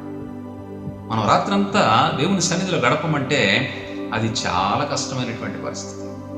ఒక గంట గడపమంటే గంటలో 30 గంట నిద్రపోయి 1/2 గంట ప్రార్థన చేస్తాం. ఆ 1/2 గంట నిద్రమత్తులో ప్రార్థన చేస్తాం. యాకోబు రాత్రంతా దేవునితో పోరాడి, నన్ను ఆశీర్వదిస్తే గాని నేను నిన్ను విడిచిపెట్టను. దేవుడు ఆశీర్వదించక తప్పలేదు. అంత పట్టుదలగా దేవునితో పోరాడాడు.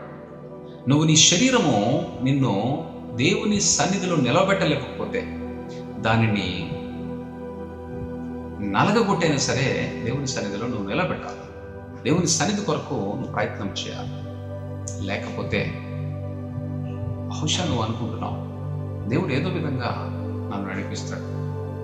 అది చీకటిలో రాయి వేయటం లాగానే ఉంటుంది, చీకటిలో బాణం వేయటం లాగానే ఉంటుంది. తగిలితే తగలొచ్చు, తగలకపోతే తగలపోవచ్చు. అది కరెక్ట్ అయినటువంటి పరిస్థితి. అదృష్టం కలిసి వచ్చింది, లాటరీ తగిలినట్టుగా ఏదో ఒక అద్భుతం జరిగింది, అది కరెక్ట్ కాదు. యథార్థమైనటువంటి నీ భక్తిని బట్టి, నీ యొక్క విశ్వాసాన్ని బట్టి, నువ్వు దేవునితో గడిపేటువంటి నీ సమయాన్ని బట్టి, దేవుని వాక్యానికి నువ్వు ఇస్తున్నటువంటి ప్రాధాన్యత, దేవుని వాక్యాన్ని అనుసరించి నువ్వు నడిచేటువంటి నీ యొక్క వ్యక్తిగతమైనటువంటి ప్రవర్తన అంతటిని బట్టి నీకు దేవుడు గొప్ప కార్యాన్ని చేయాలి. అది ఎలా ఉంటుందంటే, ఈ లోకస్తులు చెప్పుకునేటువంటి అదృష్టంగాను, ఈ లోకస్తులు చెప్పుకునేటువంటి లాటరీ లాగానో ఉండదు. It should be for ever. Abraham నమ్మకంగా దేవుని దగ్గరికి వచ్చాడు. దేవుడు అన్నాడు, నీ సంతతంతటిని నేను అభివృద్ధి పరుస్తున్నాను. 2020 సంవత్సరాలు 2020 సంవత్సరాలు మనం చూస్తున్నాం. ఇజ్రాయేలీల యొక్క భవిష్యత్తు ఏమిటో మనకు అర్థమవుతుంది. వారు ఎంత తెలివిగా, ధైర్యముగా, వారు ఎంత జ్ఞానముతోటి వారి దేశాన్ని చక్కబెట్టుకుంటున్నారో మనకు అర్థమవుతుంది. మనం గుర్తించాలి, మనము కూడా దేవుని సన్నిధిలో బలమైనటువంటి ఒక నిర్ణయాన్ని తీసుకొని ఆయనతో కొనసాగేటువంటి, గడిపేటువంటి స్థితిలో మనం ఉంటే మనం ఖచ్చితంగా దేవుని యొక్క వాగ్దానాన్ని మన జీవితంలో ఫలభరితం చేసుకోగలుగుతాం. మన పిల్లల జీవితంలో కూడా అది ఫలించబడుతుంది. యాకోబుకు దేవుడు ఇచ్చినటువంటి వాగ్దానమే ఇజ్రాయేలీల ప్రజలు నేడు తిరిగి అక్కడ చేర్చబడటం. ఇజ్రాయేలీలు ఆనాటి దినములోనే, యాకోబు ఉన్నప్పుడే ఐగుప్తు దేశంలో బానిసలుగా 400 సంవత్సరాలు ఉన్నారు. దేవుడు వారి మొర ఆలకించి వారిని రిస్టోర్ చేశారు, తీసుకొచ్చి ఇజ్రాయేల్ దేశంలో వారిని స్థాపించారు. మనము ఇజ్రాయేల్ చరిత్ర అంతా ఎంతో గొప్పగా మనం చూస్తాం. కేవలం అది ఎక్కడి నుంచి వచ్చిందనంటే యాకోబుకి దేవుడు ఇచ్చినటువంటి వాగ్దానం. యాకోబు మనుష్యులతోనూ దేవునితోనూ పోరాడి గెలిచినటువంటి వ్యక్తి. నీ శరీరంతో నువ్వు పోరాడాలి. అది దేవుని సన్నిధిలో నిన్ను నిలబెట్టడానికి ఒప్పుకోదు. నీ ఆలోచన దేవుని సన్నిధిలో ఉండటానికి ఒప్పుకోదు. నీ కోరికలు లోకాన్ని వైపు నిన్ను వెంబడిస్తూ లాక్కెళ్తూ ఉంటాయి. వాటన్నిటి నుంచి నువ్వు వెనక్కి వచ్చి దేవుని సన్నిధిలో నిన్ను నిలబెట్టుకోవాలి. శరీరాన్ని నువ్వు గెలవాలి, నీ ఆత్మ సంబంధమైనటువంటి స్థితిని మెరుగుపరుచుకోవాలి. ఈ 2 విషయాలలో నువ్వు ఎప్పుడైతే బలము కలిగి, అంటే నువ్వు ఏమాత్రం కూడా అశ్రద్ధ చూపకుండా దేవుని పొందుకునేంత వరకు నువ్వు ప్రయత్నంలో విడిచిపెట్టక నువ్వు ప్రయత్నాన్ని కొనసాగిస్తూ ఉన్నట్లయితే నీ ప్రయత్నాన్ని బట్టి దేవుడు తప్పక నిన్ను ఆశీర్వదిస్తాడు. యాకోబుని దేవుడు అంటున్నాడు, నన్ను విడిచిపెట్టు. అక్కడ రాస్తుంది చూడండి.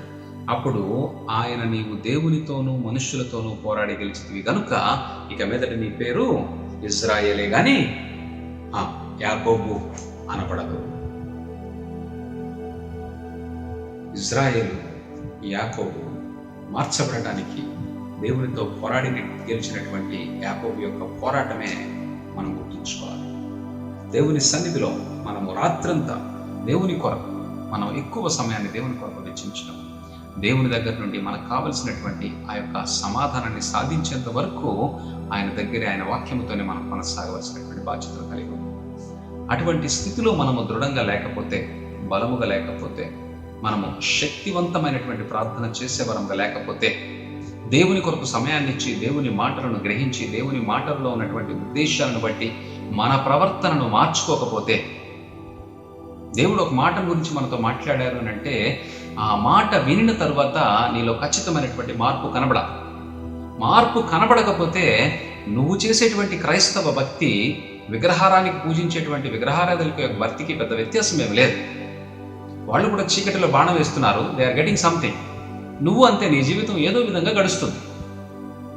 ఇది సరైనటువంటి లేదా విశ్వాసంతో కూడినటువంటి లేదా ధైర్యంతో చెప్పగలిగేటువంటి ఆశీర్వాదాలు కాబట్టి వాటిలోనే మీకు అర్థమవుతుంది. మీరు లోకస్తులను చూడండి, వాడి దగ్గర డబ్బు విస్తారంగా ఉందనంటే ఆ డబ్బుతో పాటు వాడికి వ్యభిచారపు అలవాటు ఉంటుంది, త్రాగుడు అలవాటు ఉంటుంది, జోదపు అలవాటు ఉంటుంది, మోసపరిచేటువంటి అలవాటు ఉంటుంది.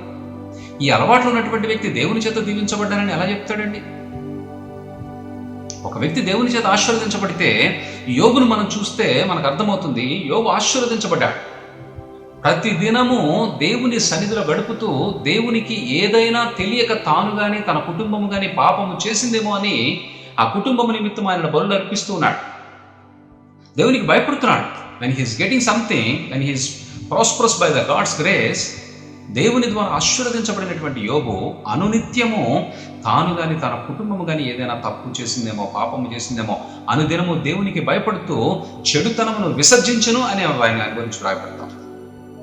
మరి చెడుతనమును విసర్జించును అని రాయబడితే, ఒక ధనవంతుడు దేవునికి భయపడితే, దేవుని ద్వారా ఆశీర్వదించబడితే ఆ వ్యక్తి చెడుతనాన్ని విడిచిపెట్టి దేవుని యొక్క స్వభావాన్ని, దేవుని మంచిని అనుసరించి నడుచుకోవాలి. కానీ మరి లోకంలో ఉన్నటువంటి ధనవంతులు, గొప్ప గొప్ప వారు, గొప్ప గొప్ప రాజకీయ నాయకులు, గొప్ప గొప్ప అధికారులు వీళ్ళంతా డబ్బు సంపాదిస్తున్నారు. మరి వారి జీవితాలు ఎలా ఉన్నాయి? వారి ప్రవర్తన ఎలా ఉంది? వారి చెడు స్వభావం ఎలా ఉంది? వారి యొక్క చెడ్డ క్రియలు ఎలా ఉన్నాయి? వీటిని గురించి మనం ఆలోచన చేస్తే వారు డబ్బు సంపాదించింది దేవుని ప్రమేయాన్ని బట్టి కాదు, వారు డబ్బు సంపాదించింది సాతాను యొక్క ప్రమేయాన్ని బట్టి. మీరు గుర్తించండి, ఒక వ్యక్తి డబ్బు విపరీతంగా సంపాదించి ఆ వ్యక్తి తాగుడు, జోదము, వ్యభిచారము, మోసము ఇలాంటి ఆలోచనలతోటి ముందుకు వెళ్తున్నాడంటే వాడు సాతాను యొక్క సంబంధి. సాతాను ద్వారా వాడికి లోక సంబంధమైనటువంటి ఆశీర్వాదం దొరికింది. వాడు చెడు స్వభావాన్ని కలిగి దాన్ని కొనసాగిస్తూ ఆ స్వభావంలోనే తాను దేవుని ద్వారా ఆశీర్వదించబడ్డాను అనేటువంటి అతిశయముతోటి ముందుకు వెళుతూ నిత్య నాశనానికి వెళ్తాడు. దేవుని ద్వారా ఆశీర్వదించబడినటువంటి యోబు లాంటి వ్యక్తులు దేవునికి నిత్యము భయపడుతూ ఒకవేళ తాము కలిగి ఉన్నటువంటి స్థితిని కోల్పోయినా కూడా తిరిగి ఆ దేవుని కొరకే వారు వెతుకుతూ ఉంటారు.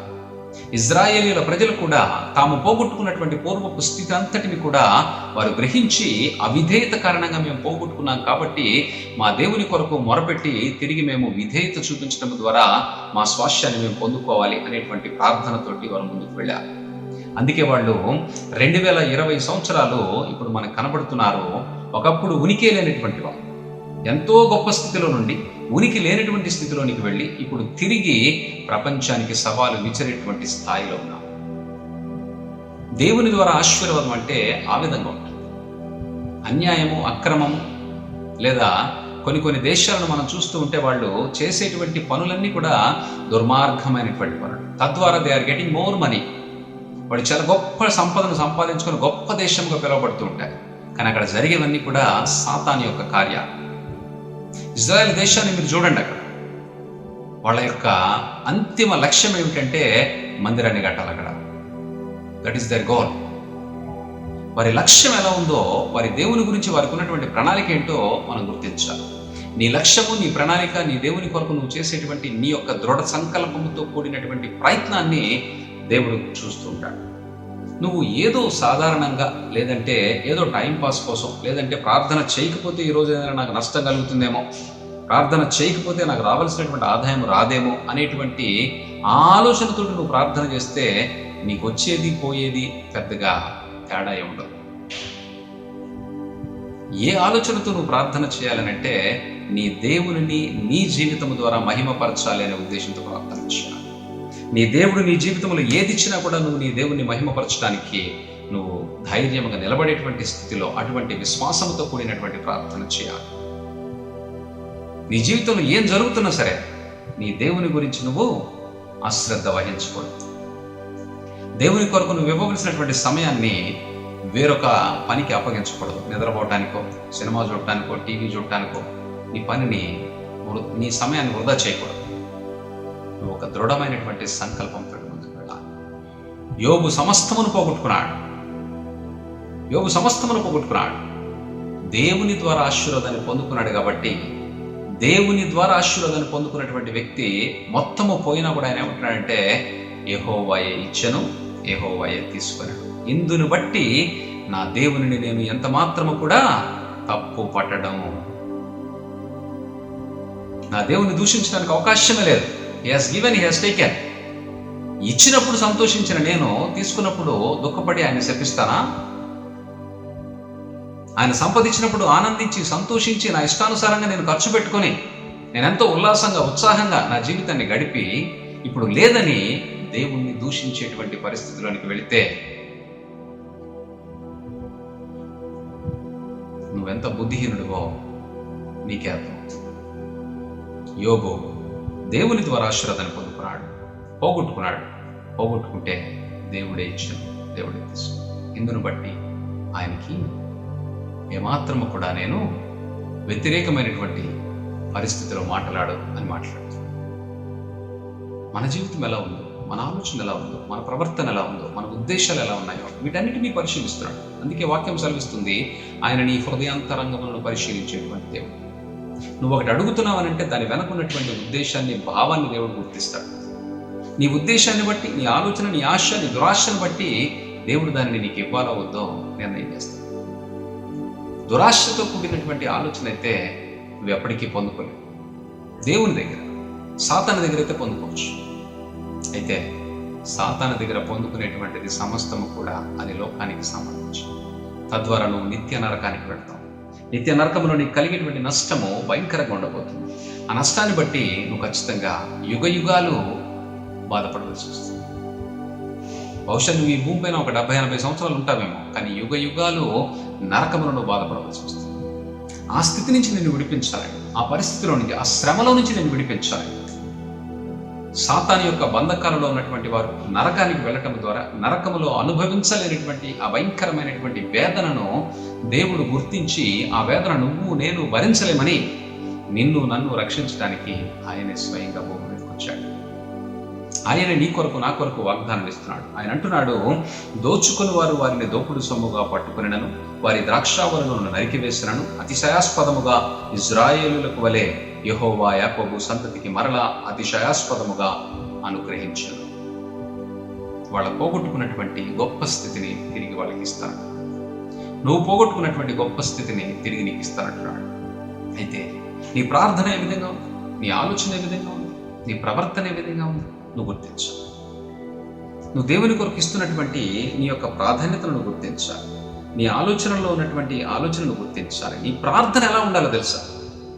నీ ప్రార్థన ఎలా ఉండాలనంటే దేవుని చేత కార్యము జరిగించేదిగా ఉండాలి.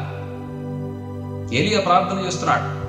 మొదటి రాజుల గ్రంథం 35వ అధ్యాయం 1-2 వచనాలు చూస్తే అక్కడ ఏలియా ప్రార్థన చేస్తున్నాడు. యెహోవా నా ప్రార్థన ఆలకించుము, యెహోవావైన నీవే దేవుడివై ఉన్నావనియు, నీవు వారి హృదయములను నీ తట్టుకు తిరగజేయుదువనియు ఈ జనులకు తెలియనట్లుగా నా ప్రార్థన అంగీకరించుము. మొదటి రాజులు 1 Kings 18th chapter 37th verses. అక్కడ ఆయన ఏమంటున్నాడంటే, ప్రజలు దేవుడెవరో తెలియనటువంటి స్థితిలో ఉన్నారు. కాబట్టి వారు నువ్వే దేవుడు అని తెలుసుకునేటట్లుగా వారి హృదయాలను నీ తట్టు తిప్పమని నేను ప్రార్థన చేస్తున్నాను, నా ప్రార్థన అంగీకరించు అంటాడు. ఇందులో ఏలియాకి ఎక్కడైనా స్వార్థం కనపడుతుందా? ఏలియా, అయ్యా నాకు ఒక రాజ్యం ఇవ్వు, అయ్యా లేకపోతే నాకు డబ్బు ఇవ్వు, నాకు బంగారం ఇవ్వు, వెండి ఇవ్వు, తినడానికి ఆహారం ఇవ్వు, నాకు పిల్లల్ని ఇవ్వు, లేకపోతే నా పిల్లలకి మంచి పెళ్ళిళ్ళు చేయి, నా పిల్లలకి మంచి ఉద్యోగాలు ఇప్పించు, ఇవి అడుగుతున్నాడా? ఏలియా ప్రార్థన ఏంటో గుర్తించండి. ఏలియా ఈ ప్రార్థన చేయడానికి కారణం ఏమిటంటే, ఇజ్రాయేలీలందరూ కూడా బయలుదేవతను ఆరాధన చేస్తున్నారు, బయలుదేవతలకు బలులు అర్పిస్తున్నారు. మధ్య మధ్యలో వాళ్ళు గుర్తొచ్చినప్పుడల్లా యెహోవా మందిరానికి వస్తున్నారు, యెహోవా కూడా బలులు అర్పిస్తున్నారు. దీన్ని బట్టి ఏమవుతుందనంటే బయలు ప్రాచుర్యంలో ముందుకు వెళ్తుంది, బయలుదేవతకు సంబంధించినటువంటి ప్రాచుర్యం ముందుకెళ్తుంది. యెహోవా దేవుని దగ్గరికి వస్తున్నారు, కానీ వీళ్ళ హృదయము ఎక్కడ స్థిరంగా లేదు. ఏలియా ఏమని ప్రార్థన చేస్తున్నాడు? వాళ్ళ హృదయాలు నువ్వే దేవుడు అని తెలుసుకునేటట్లుగా నీ తట్టు తిప్పమని ప్రార్థన చేస్తున్నాడు. ఇప్పుడున్నటువంటి కరోనా పరిస్థితుల్లో ప్రజలందరూ లోకాన్ని వెంబడిస్తున్నారు, సాతాన్ని వెంబడిస్తున్నారు, నాశన మార్గంలో ఉన్నారు, నాశనం అయిపోతూ ఉన్నారు. మరి మనం ప్రార్థన ఏమి చేయాలి? మనం వారి కొరకు ఏం సమయాన్ని వెచ్చించాలి? అందులో మన బంధువులు ఉన్నారు, ఇరుగు పొరుగు వారు ఉన్నారు, రక్త సంబంధికులు ఉన్నారు, మనకు అత్యంత ప్రాముఖ్యమైనటువంటి వారు ఉన్నారు. వారి కొరకు మనం ఏం ప్రార్థన చేస్తున్నాం? వారి హృదయాలు దేవుని తట్టు తిరగమని మనం ఎప్పుడైనా ప్రార్థన చేస్తామా? హృదయపూర్వకంగా. నోటి మాట ద్వారా ప్రార్థనలు మనం 190 చేస్తాం. నోటి ద్వారా చేసేటువంటి ప్రార్థన ఏది కూడా దేవుడు ఫలింపచేయడు. మరి what kind of prayer God is expecting from us? మన ప్రార్థన ఎలా ఉండాలంటే, దేవుడు ఎటువంటి భారాన్ని కలిగి ఉన్నాడో, దేవుడు ప్రజల పక్షంగా ఎటువంటి బాధను వ్యక్తం చేస్తున్నాడో, దేవుడు మనుషులందరూ నాశన మార్గంలో వెళుతూ ఉంటే వారి నిమిత్తము దేవుడు వారిని ఎలా బాగు చేయాలని ప్రయత్నం చేస్తున్నాడో, ఆయన యొక్క బాధ ఏమిటో, ఆయన దుఃఖం ఏమిటో మనం గుర్తించి ప్రార్థన చేయాలి. దేవుని యొక్క భారమును కనుగొని ఎవరైతే ప్రార్థన చేస్తారో వారు మాత్రమే దేవుని ద్వారా మేలుని, దేవుని ద్వారా సహాయాన్ని, దేవుని ద్వారా అద్భుతాలను చేయగలుగుతారు. ఏలియా అదే చేస్తున్నాడు. ఏం చేస్తున్నాడు ఏలియా? చూడండి ఎంత చక్కగా ప్రార్థన చేస్తున్నాడు. యెహోవా నా ప్రార్థన ఆలకించుము, యెహోవావైన నీవే దేవుడవై ఉన్నావనియు, నీవు వారి హృదయములను నీ తట్టుకు తిరగజేయదు అనియు ఈ జనులకు తెలియనట్లుగా నా ప్రార్థన అంగీకరించు. అక్కడ సవాలు విసురుతున్నాడు ఏలియా. అయ్యా, ఇదిగో వీళ్ళు బయలు దగ్గరికి వెళుతున్నారు, నీ దగ్గరికి వస్తున్నారు, ఏదో ఒక మార్గాన్ని అనుసరించేలాగా వారి హృదయాలను మార్చు. అందులో కూడా నీవే నిజమైనటువంటి దేవుడు వారు తెలుసుకునేటట్లుగా వారి హృదయాలను మార్చమంటున్నాను.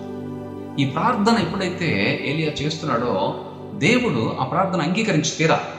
ఎందుకంటే ఇక్కడ ఏలియా యొక్క వ్యక్తిగతమైనటువంటి స్వలాభాపేక్ష ఏమీ లేదు. ఏలియాకి వ్యక్తిగతంగా ఏ బెనిఫిట్ లేదు ఇక్కడ.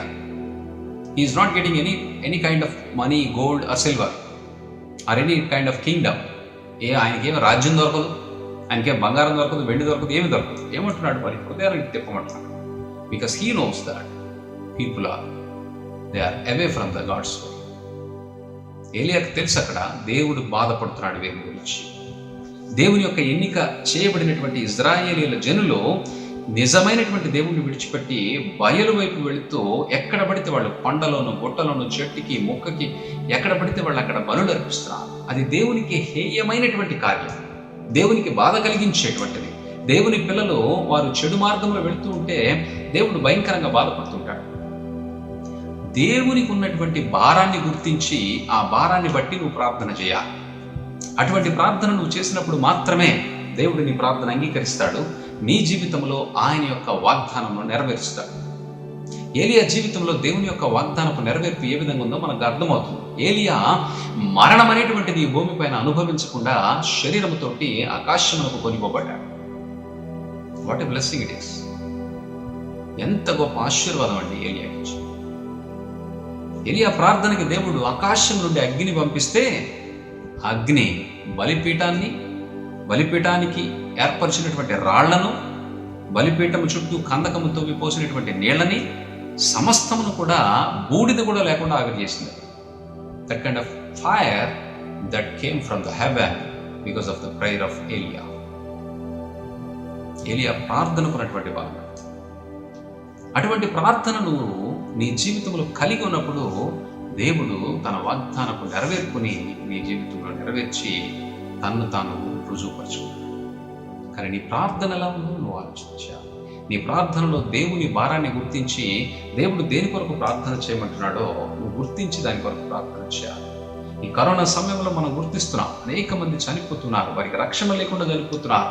దేవుని భారం ఏమిటంటే ఒక తెగులు పంపించడం ద్వారా వారు దేవుని తట్టు తిరుగుతారేమో, అయినా వారు తిరగకపోతే మనం ప్రార్థన ద్వారా దేవుని యొక్క వాక్యాన్ని ప్రకటించడం ద్వారా వారిని దేవుని తట్టు తిప్పాలి. అట్టి స్థితిలో మనం ఉన్నామా లేదా? మన ప్రార్థన అధికారుల యొక్క ఆలోచన మార్చేదిగా ఉండాలి.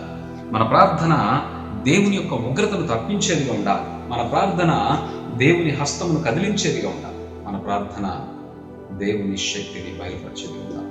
నీ ప్రార్థనలో, నీ భక్తిలో దేవుని శక్తి బయలుపరచబడుతుందా లేదా నువ్వు రుజువుపరచాలి. దానియేలుని మనం చూస్తున్నాం. దానియేలు దేవుని పట్ల ఎంతో శ్రద్ధ కలిగి, నిష్ట కలిగి అనుదినము ముమ్మారు యెరూషలేము పట్టణము తట్టు కిటికీని తెరిచి ప్రార్థన చేస్తూ ఉండేవాడు. మరి దానియేలుని సంహరించాలని, దానియేలుని సింహాల బోనులో వేయించాలని, చంపాలని వారు ప్రయత్నం చేసినప్పుడు మనకు అర్థమవుతుంది దేవుడే సింహపు నోళ్లను ముగించాడు. దేవుడే సింహపు నోళ్లను ముగించాడు. దానియేలు ప్రార్థన దేవుని శక్తిని ప్రదర్శించేలాగా చేసింది. షడ్రక్, మెషక్, అబేద్నెగోలను మనం చూస్తున్నాం. వారి ప్రార్థన అగ్ని వాళ్ళని కాల్చలేదట. అగ్నిలో పడద్రోయబడితే వాళ్ళ తల వెంట్రుకలు కూడా కాలిన వాసన కూడా రాలేదట. నీ దేవుని శక్తి అది. నీ ప్రార్థన ద్వారా నీ దేవుని శక్తిని ప్రదర్శించవచ్చు. అటువంటి శక్తిని ప్రదర్శించగలిగేటువంటి స్థాయిలో మనం ఎదగాలని దేవుడు కోరుకుంటున్నాడు. ఉన్నతమైనటువంటి స్థాయి అనంటే మన ప్రార్థనలో దేవుని యొక్క హస్తాన్ని కదిలించేటువంటి స్థాయి. పోగొట్టుకున్నటువంటి స్థితి, ఆదాము అవ్వలు దేవునితో కలిగి ఉన్నటువంటి సంబంధాన్ని మనం పోగొట్టుకున్నాం. ఆధ్యాత్మికంగా మనకున్నటువంటి సంబంధాన్ని మనం పోగొట్టుకున్నాం. ఆత్మీయంగా మనం పూర్తిగా బలహీనమై ఉన్నాం. మనం పోగొట్టుకున్నటువంటి స్థితిని మనం తిరిగి పొందుకోవాలనంటే మనము దేవుని దగ్గర ఎంత స్థిరమైనటువంటి, దృఢమైనటువంటి విశ్వాసముతోటి నిలవబడి ఉండాలో గుర్తించాలి. దానియేలు ప్రార్థన చూస్తే మనకు అర్థమవుతుంది. ఆయన ప్రార్థనలో ఎంత బలం ఉంటే ఆయన్ని చంపటానికి సింహాల బోనులో వేసినటువంటి సింహాలు నోరు ఎత్తకుండా రాత్రంతా సింహాల బోనులోనే ఉంది. దేవుని శక్తిని గుర్తించినటువంటి రాజు అంటున్నాడు, నిత్యము నువ్వు ఆరాధించుచున్నటువంటి దేవుడు నిన్ను కాపాడినా. దానియేలు దుఃఖస్వరముతోటంట రాజు పొద్దున్నే లెగిచి, తెల్లవారకు ముందే లెగిచి ఆ సింహపు బోను దగ్గరికి వచ్చి, సింహాలు ఉన్నటువంటి గుహ దగ్గరికి వచ్చి అరుస్తున్నాడు, నీవు నిత్యము ఆరాధించుచున్నటువంటి దేవుడు నిన్ను కాపాడినా అని ఎప్పుడైతే దానియేలుని పిలుస్తున్నాడో దానియేలుకి అర్థమైపోయింది. తన దేవుడు తన భక్తిని బట్టి, తన ప్రార్థనను బట్టి తన యొక్క శక్తిని ఎలా ప్రదర్శించాడు. వెంటనే ఆ శక్తిని గుర్తించినటువంటి రాజుని దీవిస్తున్నాడు. ఏమనంటే, నీవు చిరకాలము జీవించుగాక. ఆ శక్తిని గుర్తించాడు రాజు. నీ దేవుని యొక్క శక్తిని నీ ప్రార్థన ద్వారా నువ్వు ఇతరులు గుర్తించేలాగా చేయాలి. నీ దేవుని శక్తిని నువ్వు కనబరిచే విధంగా ఉండాలి. నీ దేవుని శక్తిని నువ్వు ఉపయోగించుకోగలిగేటువంటి స్థితిలో ఉండాలి. నువ్వు ఆ స్థాయిలో ఉన్నప్పుడు దేవుడు నీకు ఇచ్చినటువంటి వాగ్దానాలన్నింటినీ కూడా నెరవేర్చి నిన్ను ఉన్నతమైనటువంటి స్థితిలోకి తీసుకువెళ్తాడు. దానియేలు చేసేటువంటి ప్రార్థన మనకు అర్థమవుతుంది. దానియేలును బట్టి రాజు అంగీకరిస్తున్నాడు దేవుడిని. రాజు అంటున్నాడు దానియేలు విషయమై, దానియేలు గ్రంథము 6వ అధ్యాయం 26వ వచనం, నా సముఖమును నియమించిన దినమేదనగా నా రాజ్యంలో సకల ప్రభుత్వం మీద నివాస దానియేలు యొక్క దేవునికి. చూడండి ఏమని మాట్లాడుతున్నాడు. దానియేలు దేవుని శక్తిని చూసినటువంటి రాజు ఒక శాసనాన్ని రాస్తున్నాడు. ఆ శాసనంలో ఏమి రాస్తున్నాడు చూడండి. నా సముఖమున నియమించిన దేమనగా నా రాజ్యములోని సకల ప్రభుత్వముల యందుండు నివాసులు. అంటే ఇప్పుడు భారతదేశం అనుకుంటే భారతదేశంలో ఉన్నటువంటి 29 రాష్ట్రాలు, ఈ రాష్ట్రాలన్నిటిలో జరిగేటువంటి కార్యక్రమాలు, ఈ రాష్ట్ర ప్రభుత్వాలు, ఈ రాష్ట్రాలలో వివిధ రకాల మతాలు, ఆచారాలు, వీటన్నిటిని గురించి రాజు మాట్లాడుతున్నాడు. ఇటువంటి సందేశాన్ని ఇస్తున్నాడు. ఏమంటున్నాడంటే, నా రాజ్యంలోని సకల ప్రభుత్వముల యందుండు నివాసులు దానియేలు యొక్క దేవునికి భయపడుచు. దేవునికి మహిమ కలుగునుగాక. దేవుని శక్తిని చూస్తున్నాడు రాజు. ఒకటే మాట చెప్తున్నాడు, దానియేలు దేవునికి భయపడనటువంటి వారు అని మాట్లాడుతున్నాడు. దానియేలు దేవునికి భయపడుచు ఆయన సముఖమున వణుకుచుండవలని. దేవుని శక్తిని నువ్వు ప్రదర్శిస్తే రాజులు, అధికారులు నీ దేవుని మహిమపరుస్తారు. దానియేలు యొక్క భక్తిని బట్టి దేవుడు మహిమపరచబడ్డాడు, దేవుడు గౌరవించబడ్డాడు, దేవుడు ఘనతను పొందుకున్నాడు. ఒక అన్య రాజు మాట్లాడుతున్నాడు. This kind of prayer I never see in my life. ఆయనకు అర్థమైపోయింది, ఇంత ప్రార్థనాపరుడా, సింహాలు అతనికి ఏ హాని చేయలేదా. వెంటనే అంటున్నాడు, దానియేలు దేవునికి భయపడనట్లు ఆయన సముఖమున వణుకుచుండవలను. ఆయనే జీవము గల దేవుడు, ఆయనే యుగయుగములుండువాడు. ఆమేన్, హల్లెలూయా, గ్లోరీ. నీ దేవుడు నువ్వు చేసేటువంటి ప్రార్థనను బట్టి, నీ జీవితంలో చేసేటువంటి గొప్ప కార్యాలను ప్రజలు చూసినప్పుడు వారు ప్రశంసించారు నీ దేవుడిని. ఆయనే యుగయుగములు ఉండేటువంటి దేవుడు. That kind of prayer, that kind of faith, that kind of relationship with you and your God you must show to the neighbours around you. నీ అధికారులకి, నీ చుట్టుపక్కల వారికి, నీ ఇరుగు పొరుగు వారికి నీ భక్తి జీవితాన్ని నువ్వు చూపించాలి. అటువంటి స్థితిలో నువ్వు లేకపోతే, అటువంటి శక్తివంతమైనటువంటి ప్రార్థన నువ్వు చేయలేకపోతే, నీ ప్రార్థనకి అన్యులు చేసేటువంటి ప్రార్థనకి వ్యత్యాసమే లేదు. నువ్వు అలా ఉండటానికి పిలువబడలేదు, నువ్వు దాని కొరకు పిలువబడలేదు. నామకార్థమైనటువంటి క్రైస్తవ జీవితాన్ని జీవించడానికి నేను పిలవలేదు దేవుడు. నేను పిలిచాడు అని అంటే, పిలిచిన వాడు నమ్మదగిన వాడు. నువ్వు ఆయన నమ్మి విశ్వసించి ఆయన పైన ఆధారపడితే, దానియేలు ప్రార్థన ఏ విధంగా అయితే తన దేవుని పైన ఆధారపడి ఉందో, even though he is in the edge of death, మరణపు అంచున ఆయన నిలబడున్నా సరే, తన యొక్క ప్రార్థన విషయమై ఆయన వెనకడుగు వేసిందే లేదు. రాజు ఆజ్ఞాపించినా కూడా తన ప్రార్థన మానుకోలేదు. తన ప్రార్థన తన దేవుని యొక్క శక్తిని ప్రదర్శించేలాగా చేస్తుంది. తన దేవుని శక్తి ఎప్పుడైతే ప్రదర్శించబడిందో, దేవుని శక్తిని కనుగొన్నటువంటి రాజు అంటున్నాడు, యుగ యుగాలు ఉండేటువంటి దేవుడు ఈయనే, యుగ యుగములు ఉండువాడు. ఆయన రాజ్యము నాశనము కానేరదు. హల్లెలూయా. ఆయన ఆధిపత్యము తుదమట్టుకుండును. హల్లెలూయా. దేవుని నామానికి మహిమ కలుగును గాక. ఇటువంటి ప్రార్థనను కలిగి ఉన్నావా? ఇటువంటి ఆలోచనతో ముందుకు వెళ్తున్నావా? ఇటువంటి జ్ఞానం, ఇటువంటి వివేకంతో ముందుకు వెళ్తున్నావా? అపోస్తులుడైనటువంటి పౌలు అంటాడు ఒక మాట. ఏమంటాడంటే, Paul says, I prayed with the understanding beyond my understanding. నేను వివేకముతోటి ప్రార్థన చేసినప్పటికీ నాకే తెలియనటువంటి వివేకముతోటి నేను ప్రార్థన చేస్తున్నాను. Because of holy spirit. It's beyond my limits, it's beyond my understanding. It's an most high level understanding. అది చాలా ఉన్నతమైనటువంటి ఆలోచనట. High level of prayer. ప్రార్థనలో ఉన్నతమైనటువంటి స్థితికి మనం వెళ్ళాలి. దేవునితో సంబంధాన్ని కలిగి ఉండే స్థితికి వెళ్ళాలి. దేవుని కదిలించేటువంటి స్థితిలోకి వెళ్ళాలి. దేవుని శక్తిని, దేవుని చేతిని మనం చూపించగలిగేటువంటి స్థితిలో ఉండాలి. ఎరికో పట్టణము గోడల చుట్టూ వాడు తిరుగుతూ ఉంటే దేవుని శక్తి అక్కడ ప్రదర్శించబడి, యెహోషువ గనక విశ్వాసంతోటి ఆ దేవుని ఆజ్ఞను అనుసరించి నడవకపోతే అక్కడ దేవుని అద్భుతం జరిగేది కాదు. యెహోషువ దేవుని మాటకు విధేయత చూపించి ఆ పట్టణము చుట్టూ 7 రోజులు ప్రదక్షిణ చేస్తున్నాడు. Finally they got victory over the ఎరికో. వారు చివరికి ఎరుకో పట్టణం మీద విజయాన్ని సాధించగలిగారు. నీ ప్రార్థన దేవుని భారాన్ని పంచుకునేదిగా ఉందా? నీ ప్రార్థన దేవుని ఉగ్రతను ఆపేదిగా ఉందా? నీ ప్రార్థన దేవుని హస్తాన్ని కదిలించేదిగా ఉందా? నీ ప్రార్థన దేవుని హృదయమును అర్థము చేసుకునేదిగా ఉందా? నీ ప్రార్థన దేవుని శక్తిని రుజువుపరిచేదిగా ఉందా? ప్రార్థన అంటే శక్తిని రుజువుపరచాలి, దేవుని ఉద్దేశాన్ని గ్రహించాలి. దేవుని యొక్క హస్తమును మనం కదిలించగలిగేటువంటి స్థితిలో ఉండాలి. యెహోషువ సూర్యుడిని చూసి అంటున్నాడు, స్టాప్ దేర్, ఆగక్కడే అంటే సూర్యుడు నిలిచిపోయాడు. We have that kind of faith. అటువంటి విశ్వాసాన్ని మనం ప్రదర్శించగలుగుతున్నామా? మనం ఎటువంటి విశ్వాసాన్ని ప్రదర్శించాలి, ఎటువంటి దైవభక్తిని కలిగి ఉండాలి, ఎటువంటి ప్రార్థన సమయాన్ని మనం గడుపుకోవాలో గుర్తించాలి. ఇక్కడ దేవుని యొక్క వాక్యము మనకి స్పష్టంగా తెలియజేస్తుంది. ఏలియా ద్వారా, అలాగే దానియేలు ద్వారా, షడ్రక్ మేషక్ అబేద్నెగో ద్వారా, అలాగే అపోస్తలుడైనటువంటి పౌలు అంటున్నాడు, నేను నా జ్ఞానం మించి ఉన్నతమైనటువంటి ప్రార్థనా జీవితాన్ని నేను గడుపుతున్నాను. ఎలా గడుపుతున్నాడు ఆయన ప్రార్థనా జీవితాన్ని అంటే అక్కడ లేఖనం మాట్లాడుతుంది. ఏమనంటే దేవుని యొక్క అండర్స్టాండింగ్ మనకు వచ్చినప్పుడు అది ఇంకా highest level, extreme level of prayer లాగా ఉంటుంది. ఆ ప్రార్థనలో ఉండేటువంటి అర్థాలే వేరుగా ఉంటాయి.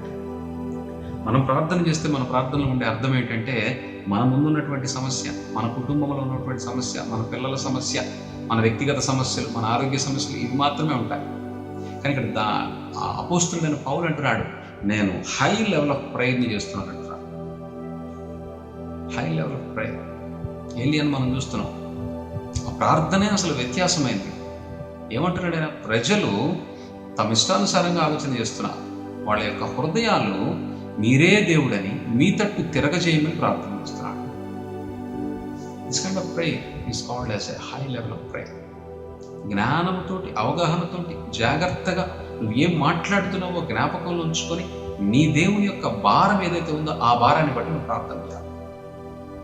ప్రజలందరూ త్రోవ తొలగిపోతే దేవుడు ఎంతో బాధపడుతున్నాడు. అందుకే ఏలియా దేవుని యొక్క భారాన్ని గ్రహించి దేవుని భారాన్ని తగ్గించే విధంగా ప్రార్థన చేస్తున్నాడు. వీళ్ళ హృదయాలను మార్చండి. యేసుక్రీస్తు ప్రభువారు కూడా సిలువలో ప్రార్థన చేసింది అదే, అయ్యా ఇదిగో వీరేం చేస్తున్నారో వీరికి తెలియదు గనుక వీరిని క్షమించండి. High level of prayer. దయచేసి ఆలోచించండి. దేవుని వాగ్దానం ఇవ్వబడింది, సంతోషం. కానీ వాగ్దానపు నెరవేర్పును నువ్వు చూడాలనంటే నీ బాధ్యతను నువ్వు గుర్తెరిగి నీ బాధ్యతను నువ్వు నిర్వర్తించినప్పుడు చూడగలవు. అంతేగాని కేవలం వాగ్దానం వచ్చింది, లాటరీ తగిలినట్టుగాను, అదృష్టం వచ్చినట్టుగాను దేవుడు కార్యం చేయడు.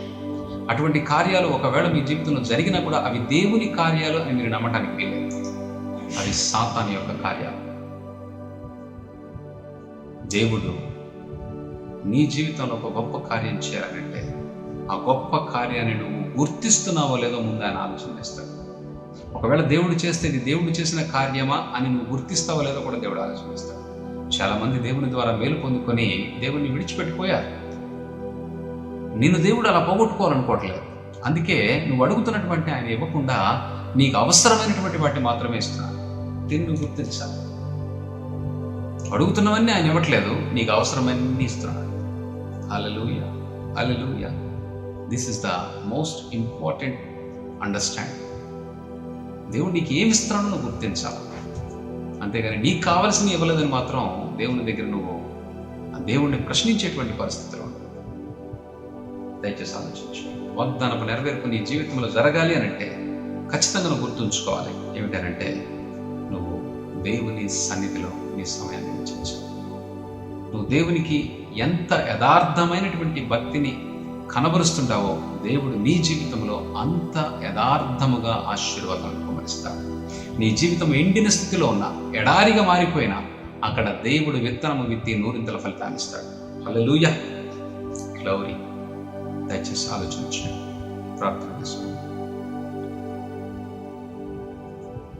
మహోన్నతుడా మా దేవ, మీకు స్తోత్రములు. అయ్యా ఏలియా దానియేలు వలె విశ్వాసముతో అయ్యా ఉన్నతమైనటువంటి స్థితిలో ఆలోచన చేస్తూ మేము పోగొట్టుకున్నటువంటి ఉన్నతమైన స్థితిని తిరిగి పొందుకోవడానికి మీ కృప మా పైన, మా యొక్క సంఘస్థులందరి పైన, ఈ యొక్క లైవ్ టెలికాస్ట్ చూస్తున్నటువంటి ప్రతి ఒక్కరి పైన పొంగనించడం మా ప్రభువును రక్షకుడునైన యేసుక్రీస్తు పరిశుద్ధ నామములో ప్రార్థించి వేడుకొంచున్నాము తండ్రి. ఆమేన్. యేసు రక్తమునకే జయం, శిలువ రక్తమునకే జయం. యేసు నామమునకు సంపూర్ణ విజయం కలుగును గాక. ఆమేన్. మా తండ్రి అయిన దేవుని ప్రేమ, కుమారుడైన యేసుక్రీస్తు కృప, పరిశుద్ధాత్మ దేవుని మీ సహవాసం మనకును భూమి పైన సకల పరిశుద్ధులకు సదాకాలము తోడై నడిపించును గాక. ఆమేన్. Praise the lord.